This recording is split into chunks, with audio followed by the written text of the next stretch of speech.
A paz do Senhor para todos.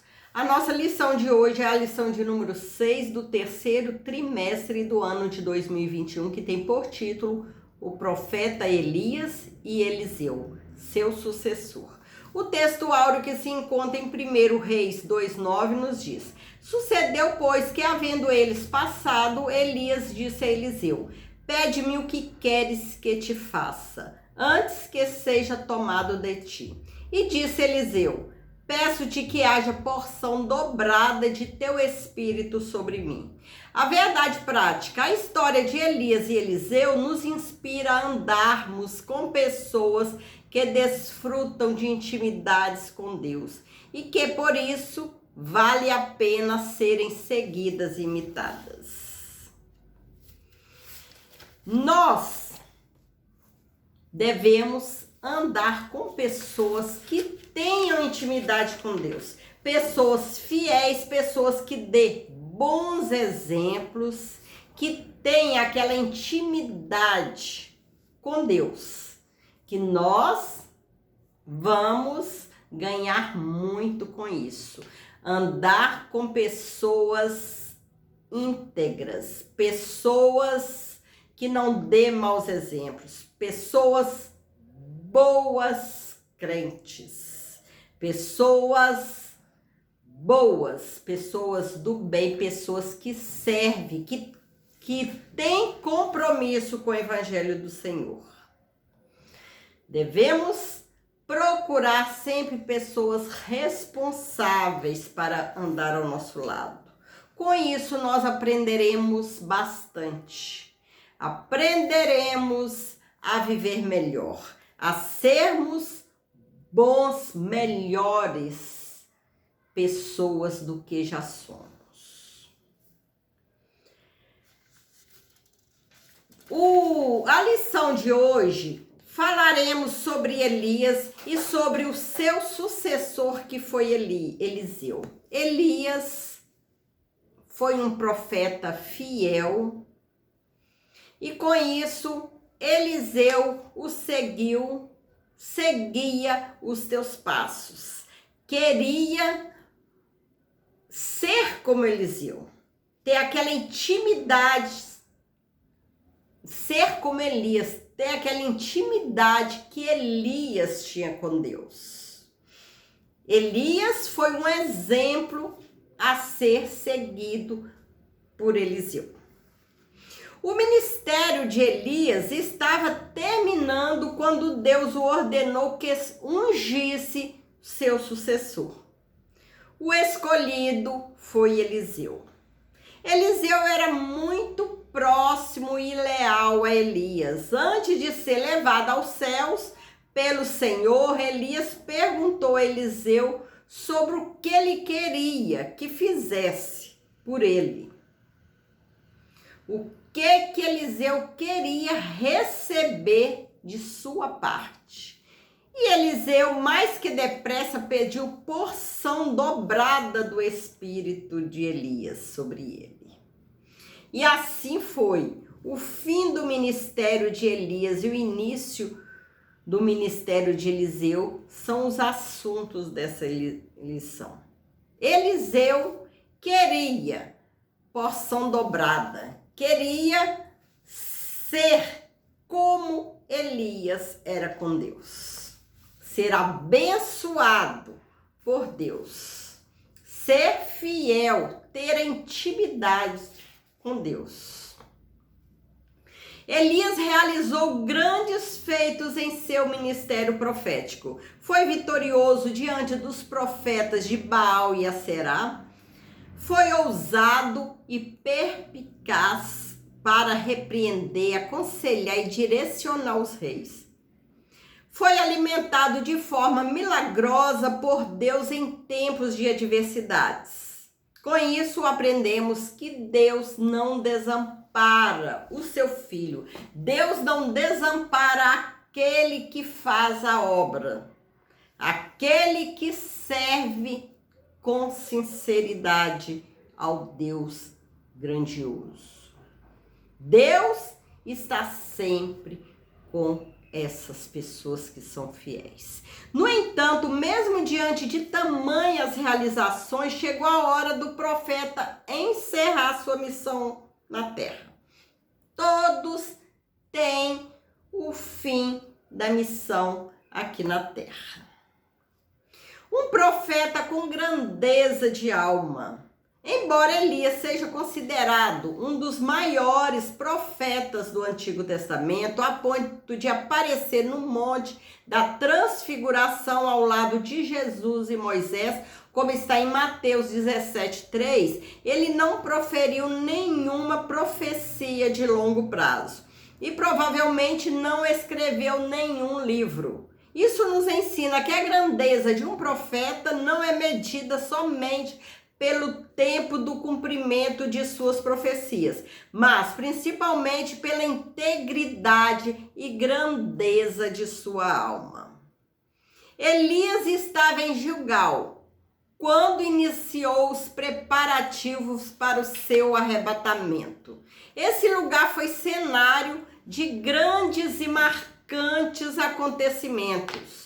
Em Gilgal foi estabelecido o memorial da travessia do Jordão realizado por Josué, como está em Josué 4, 19, 20. Ali também os israelitas foram circuncidados. Josué 5, 1 ao 9. E celebraram a primeira Páscoa na terra prometida. Josué 5:10. Foi em Gilgal que Elias tomou ciência do término do seu ministério profético. Todo início tem um fim. Terminar a carreira possuindo mais conquistas do que derrotas é um alvo a ser alcançado. A fidelidade de Eliseu. Antes de Deus levar Elias num redemoinho ao céu, ele mandou o profeta fazer uma viagem da cidade de Gilgal a Betel. Elias disse a Eliseu que ele não precisava ir, mas Eliseu respondeu: não te deixarei. Durante a viagem, Elias disse 2 vezes para Eliseu voltar, mas Eliseu se recusou. Para Eliseu era uma honra servir Elias, porque esse era o trabalho que Deus lhe tinha dado para fazer. Quando Elias percebeu que Eliseu realmente não o deixaria, em razão de sua lealdade e companheirismo, lhe deu o direito de pedir qualquer coisa que desejasse. Eliseu então disse: peço-te que haja porção dobrada de teu espírito sobre mim, como está em 2 Reis 2:9b. O que realmente Elias estava pedindo? Em Israel, 2 partes de uma herança eram para o filho primogênito. Assim, Eliseu estava pedindo para ser herdeiro de Elias, ou seja, para ficar no lugar dele como profeta. Ele também pediu para ter o espírito ou atitude de Elias, porque queria a mesma coragem, o mesmo zelo pela verdadeira adoração ao Senhor, como está em 1 Reis 19, 13, 14. Para receber o que pediu, Eliseu não poderia retirar os olhos de Elias. Isso para ele não era difícil, pois tinha o profeta como sua fonte de inspiração e estava sempre atento a tudo que Elias fazia.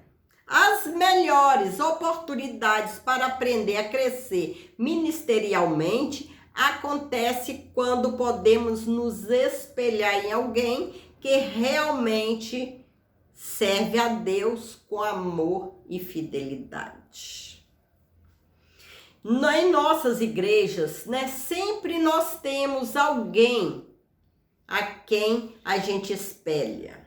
Aquele irmão, aquela irmã que sempre dá bom testemunho, aquele irmão ou aquela irmã que mesmo na luta estão sempre confiantes, sempre com fé. A gente não vê fraquejar na fé, não vê tropeçar, mesmo tristes, lutando, tem aquele semblante alegre. Tem sempre uma palavra de conforto quando a gente conversa, quando a gente precisa. Essas pessoas, eu acredito que em toda igreja, em todo templo tem. Sempre alguém que a gente quer espelhar. Alguém que a gente gosta de ouvir, alguém que a gente sinta prazer, sinta aquela paz, aquele gozo de estar perto da pessoa, de ouvir a pessoa, que da boca desse irmão, dessa irmã, só sai coisas boas, coisas grandiosas, coisas que confortam, palavras de conforto, palavras de consolo. A gente vê, a gente sente a presença de Deus na vida desses irmãos. É maravilhoso. Assim, Eliseu sentia quando estava com Eliseu. Tinha prazer, tinha gozo de estar perto de Elias.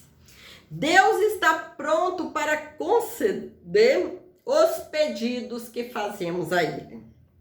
Basta que tenhamos intimidade e fidelidade para com o Senhor. Deus está pronto para nos atender. Para isso, precisamos ser fiéis, precisamos ser obedientes ao Senhor.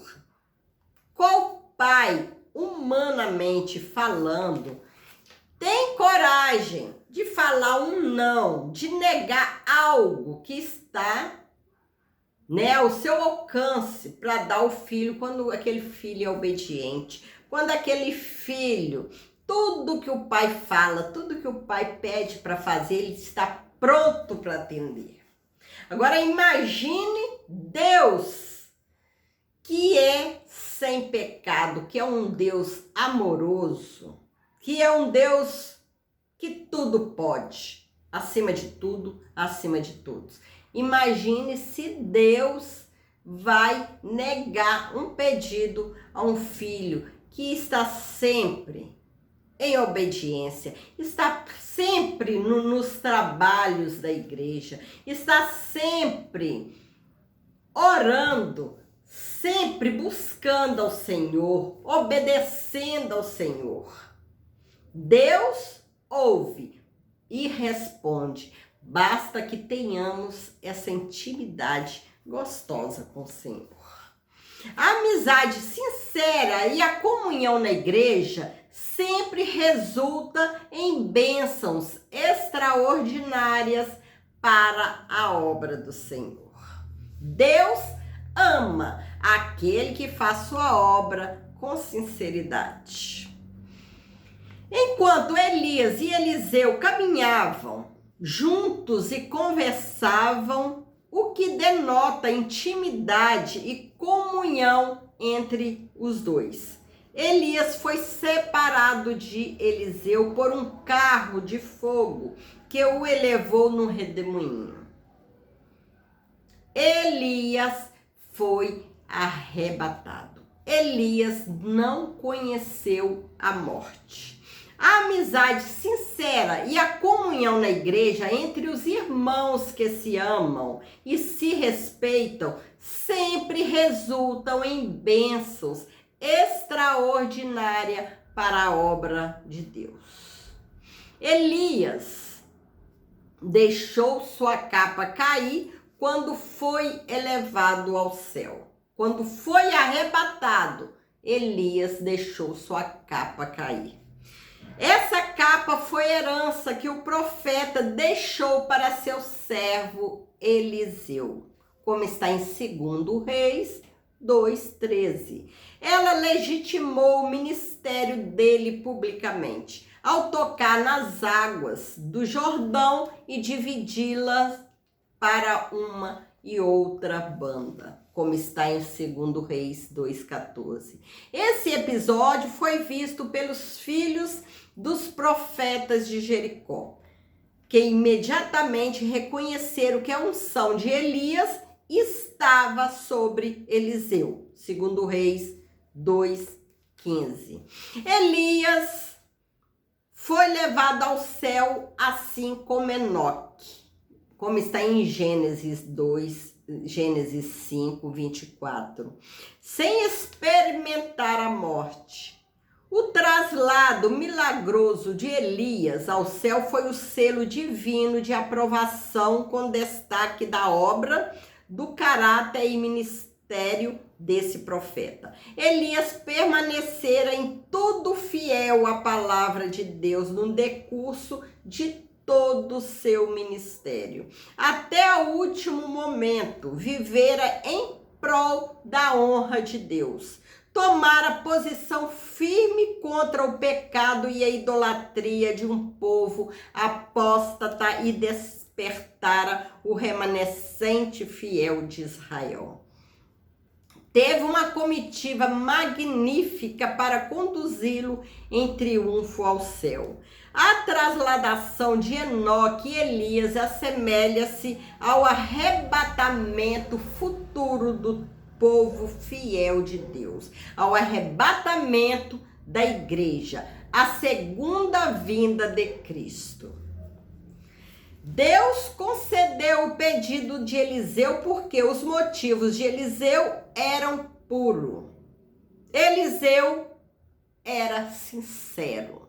O objetivo principal de Eliseu não era ser melhor ou mais poderoso do que Elias, mas realizar mais para Deus. Querer trabalhar, fazer mais a obra de Deus. Se nossos motivos forem puros, não teremos que ter medo de pedir grandes coisas ao nosso Deus. Pelo contrário, devemos estar dispostos a pedi-las. E quando pedirmos que Deus nos dê grande poder ou habilidade, precisamos examinar nossos desejos e nos livrar de qualquer egoísmo que encontrarmos. Se queremos fazer melhor a obra de Deus, basta pedirmos, que Deus está pronto para nos atender. Desde que nós nos livremos dos nossos desejos de egoísmos, não fazer a obra de Deus para nos mostrar, para nós aparecermos, mas sermos puros de coração para que Deus apareça quando nós fazermos sua obra. Somente o Senhor é digno de toda honra, toda adoração. Quando somos escolhidos por Deus para realizar uma grande obra, Ele nos legitima diante de todos. E Deus sempre é conosco. Ele nos manda fazer a obra e vai conosco. Não nos desampara, não nos deixa sozinho. Elias foi levado para o céu sem morrer. Ele é a segunda pessoa mencionada nas Escrituras a ter essa honra de não passar pela morte. Enoque foi a primeira pessoa, como está em Gênesis 5, 21, 24. Pode ser que os demais profetas não tenham visto Deus tomar Elias, porque poderiam ter dificuldades em acreditar no que estavam vendo. Seja qual for o caso, eles quiseram procurar Elias. A falta de qualquer traço físico do profeta iria confirmar o que havia acontecido e fortalecer a fé destes homens. A única pessoa levada ao céu em forma corpórea foi o Senhor Jesus, depois de sua ressurreição, como está em Atos 1:9. Chegamos à conclusão da nossa lição de hoje. O que identifica um profeta de Deus atualmente não é o uso de uma capa, mas o modo como ele vive, suas virtudes e seu comportamento aqui na terra, o seu comportamento diante dos outros. A exemplo de Eliseu, devemos nos espelhar em homens e mulheres de Deus que sejam genuínos e imitadores de Deus. E não apenas isso, precisamos também ser exemplo para os outros, refletindo a imagem do Senhor, não somente nas palavras, mas principalmente nas ações. Devemos ser justos, devemos ser fiéis, imitadores de Cristo, tanto nas palavras como no nosso modo de agir, no nosso modo de andar, no nosso modo de comportar diante das pessoas ímpias, das pessoas que ainda não servem ao Senhor, diante de todas as pessoas, diante dos colegas de trabalho, colega de escola, na rua, onde quer que estejamos, devemos ser exemplo, porque sempre há alguém nos olhando. Muitas pessoas, muitas vezes, nos olham, se espelham em nós. Por isso devemos ter muito cuidado, muito zelo. Porque assim como nós espelhamos em outros, também pode ter alguém que espelha em nós. Que seja da nossa família, que seja nossos vizinhos, colegas, ou mesmo às vezes quando a gente passa na rua, né? Às vezes a pessoa nem nos conhece, só nos vê passando, indo por a igreja para adorar a Deus. E tem pessoas, e pode ser que a gente esteja chamando a atenção das outras pessoas, né? Sem nos conhecer. Quantos casos, né? A gente já ouviu que várias pessoas aceitaram Jesus, conheceram Jesus através de um testemunho de um crente que passava na rua. Não falava, apenas ia andando. E alguém já estava espelhando nessa pessoa. É glorioso, é gratificante servir ao nosso Deus. Deus é maravilhoso e Deus quer homens e mulheres que sejam responsáveis, que tenham compromisso com a sua palavra. Deus é maravilhoso e precisa de homens, precisa de mulheres fiéis para fazer a tua obra. Que o Senhor possa continuar abençoando a cada um. Fiquem com Jesus e vamos continuar nessa força, rumo à nossa casa celestial. Fique com Jesus. Deus te abençoe.